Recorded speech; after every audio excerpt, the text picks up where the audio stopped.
Welcome to First Congregational United Church of Christ, Boulder. This is the audio version of the weekly devotional. We hope you will tune in every week to listen to the latest offering written by a member of our congregation. Also, feel free to check out our YouTube channel to watch First Cong's Sunday church services. Thank you. This week's devotional is written by Scott Allman. I want to do God's will. Fair enough. It's important. What is my next move? I hope I have learned something from my frequent failed ideas. Searching for a project plan with God as the project lead seemed promising. I dutifully followed the spreadsheet, but it either had impossible tasks or the deadlines kept slipping. The Bible is a user's manual for some. For me, not so much. Maybe I thought I could imitate others who are doing the will of God. Revelation 4:8 describes a scene in heaven where day and night angels do not cease to say, Holy, holy, holy is the Lord God Almighty, who was and is to come. I imagine doing the same as the angels, but alas, I am a mortal, not an angel. These days, I don't think that behavior is intended for me. Instead of looking for a grand plan, consider that God is a teacher.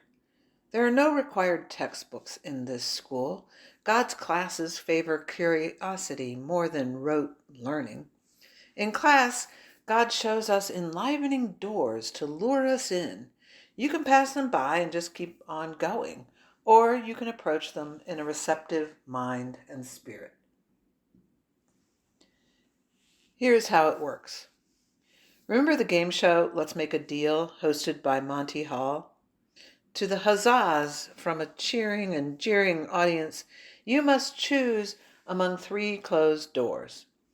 Behind 2 doors are goats, and behind the 3rd is a car. Monty knows what is behind each door. You pick a door. It remains closed while Monty opens one of the other 2. In most episodes, that open door never shows the prize. It always has a goat. Now in front of you are 2 unopened doors. Your pick and the other unopened one. Nothing but your pending choice seems to matter as the chorus of advice is growing louder and louder.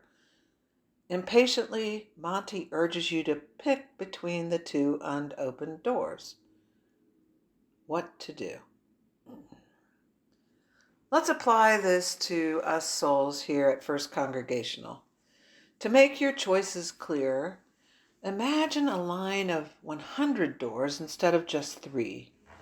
Starting at the First Congregational corner on Broadway, the doors stretch east down Pine Street all the way to the stoplight at Whittier School.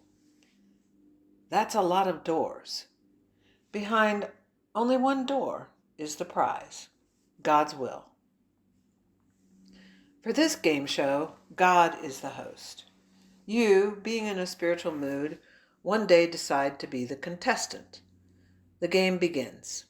You walk beside God along the row of doors. At each closed door, God stops and asks, "Is this the one?" Almost every time you respond, "No." God opens the door and reveals something, but not the prize.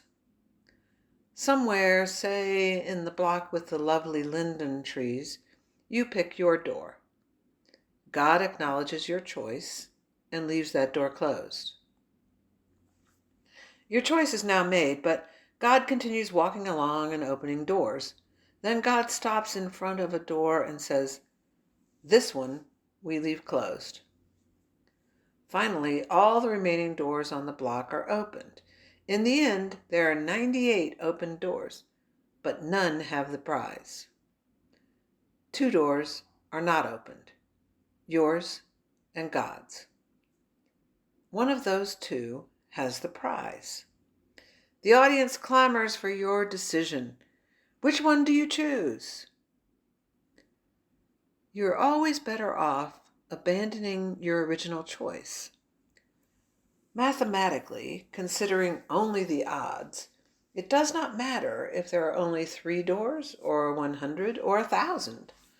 On one hand, you might have picked the one and only correct door out of 100 possibilities.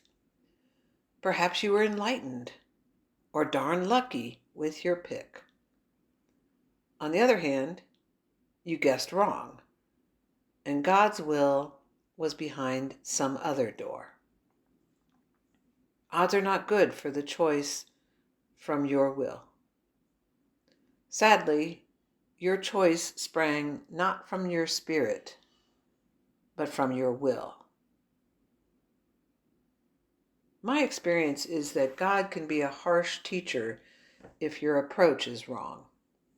Things can be awful. There could be a long string of doors with goat-like experiences. Even though each door has its own welcoming invitation, once you see inside, you are confronted with many things.